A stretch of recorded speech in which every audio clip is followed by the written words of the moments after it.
Now, we have all fall short of the glory of the Most High. I say it all over and over again. Christ died while we were yet sinners. He died for the sinners. A matter of fact, when the majority of us received the truth, we were in sin. But the Lord shined his grace on us nonetheless. A lot of what we're about to teach today, some of it we touch on in detail in the academy. So if you haven't been in the academy, you probably want to get in it, because there's a lot of key information you can only get in a school setting. If you want to get into our Hebrew and Bible Academy, hey, send an email and make sure you're in, so you're in our classes. You need to learn the doctrine, right? Let's go to Hebrews 9:27 real quick.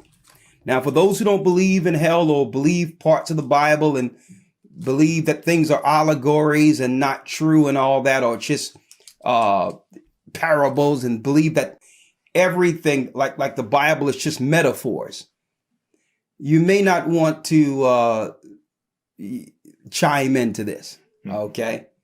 You may want to turn it off and go someplace else. We're not dealing with the Bible metaphorically. Okay. That means it's subject to private interpretation. It's subjected to how I view it and want to use it as a metaphor and apply it according to how I feel it should be applied. The Bible is literal. And you learn the fear of the Most High by understanding it literally. If it's metaphorically, it goes into philosophizing. So that's why most people are sinning and falling short and don't care. Yes, they're unrepentant. Why? Because they were told there is no judgment. There is no hell.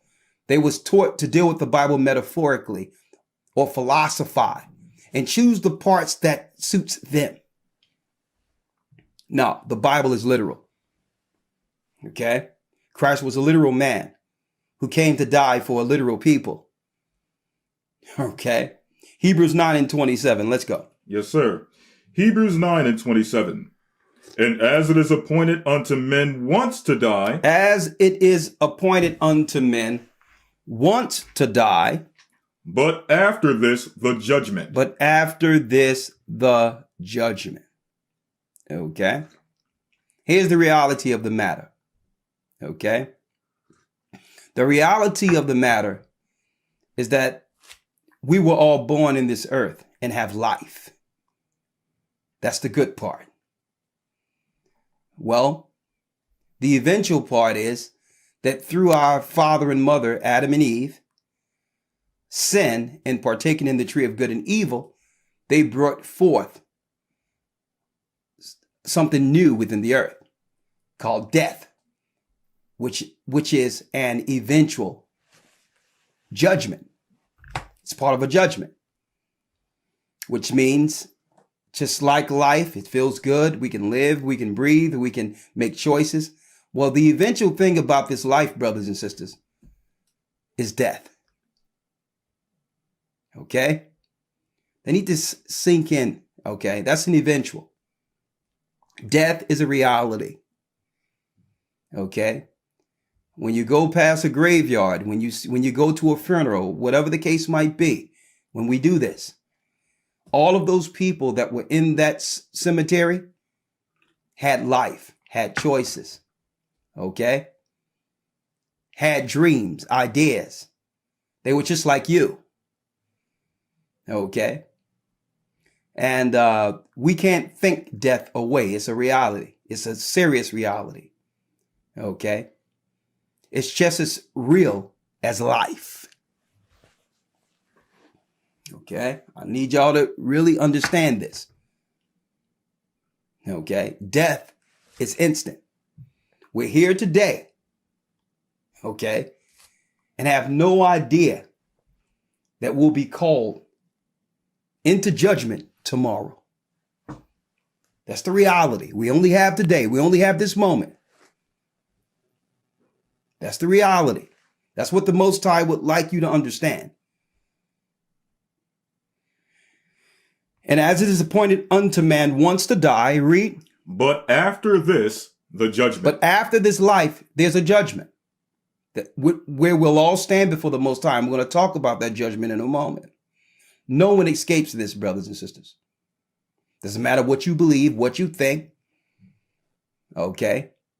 The Lord is not going to compartmentalize himself into your idea of what you think he is. Okay.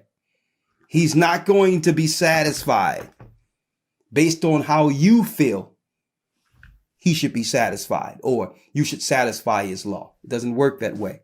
We must find him and follow him. That cut and dry. It's just that cut and dry. And as it appointed unto men once to die, and after this, what? The judgment. The judgment, read. Verse 28. So Christ was once offered to bear the sins of many, and unto them that look for him shall he appear the second time. The how many times? The second time. Come on. Without sin unto salvation. Without sin unto salvation. It is appointed unto man once to die, then the judgment. Read it again. So Christ was once offered. Once. To bear the sins of many. So there is no reincarnation, brothers and sisters. There's no reincarnation. You don't get like they teach in what you would call Zoroastrian teachings, Persian mythology, Buddhist teachings, that you keep coming back until you realize your mistakes from one life to the next. And eventually you'll have the life, you understand, after coming back, a new creature, that you'll eventually get it down the line. That's a lie. Okay, that was a lie that was introduced in the earth by Satan. There's no reincarnation. Okay, according to the Bible, this is all the life we have. You get one of these. Usually if one believes that he can come back over and over and over again, well, this is the life where he do what? He or she does what? As they will. Mm-hmm. If I can listen, if I know I got about 3-4 more of these, I might as well just wear this one out. Right? It minimizes the fear of the Most High when you believe in reincarnation. It takes away that fear and judgment because you believe that the Most High love you so much, you're so special, that you're just going to just disobey him. And he'll still let you by and bring you back in the earth and say, son or daughter, try this again. Not according to the word. Once to die. And after this, the judgment. And it's important that is actually branded in your spiritual psyche here. Right? That judgment was made for a purpose. Okay? That judgment, that hell, that torment, that standing before the Most High in judgment was made for a particular judgment in the beginning. We're going to go into it. Let's go to the book of Jude 1:14. Now you notice I'm going actually into the New Testament. Okay. Into the books of our disciples, the disciples of Christ. You notice this. Because they had insight on judgment. And what's wrong amongst our people? What's wrong amongst us? There is no judgment. There's no accountability. See? There is no righteous judgment amongst God's people. We can always explain things off or make an excuse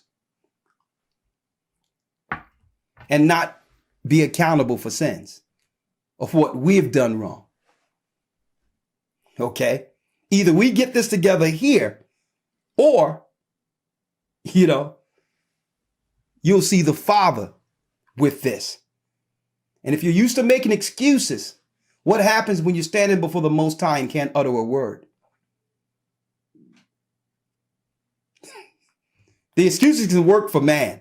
You can always explain a reason why you don't want to be right, or you don't want to forgive, or you don't want to say I'm sorry, or don't want to point out your fault as if you're greater than everyone else, as if you're sinless or faultless.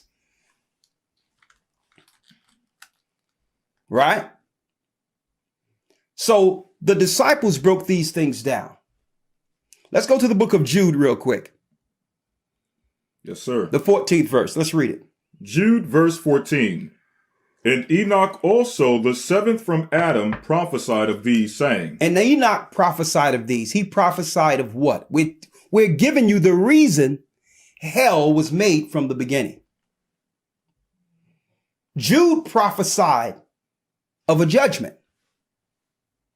Right? Go up to the 6th verse, Elder Lawyer. Yes, sir. Verse 6. And the angels which kept not their first estate. And the angels which kept not their first estate. Okay? We're not speaking in metaphors. We're not speaking in parable. We're not speaking in allegory. Okay? Some people would like to metaphorically look at this scripture and try to break it down and make it something else. This is speaking of angels here. Angels were the first sons of God in the heavenly realm during creation. They still exist. Okay? They're the powers under the Most High God on the outside of our realm. You look up in the sky, when you look into the firmament, the stars, you're looking at angels. Okay? They're operating in their course, ordered by the Creator. There is no such thing as aliens. Okay? What this earth deem or call gods in legend are angels.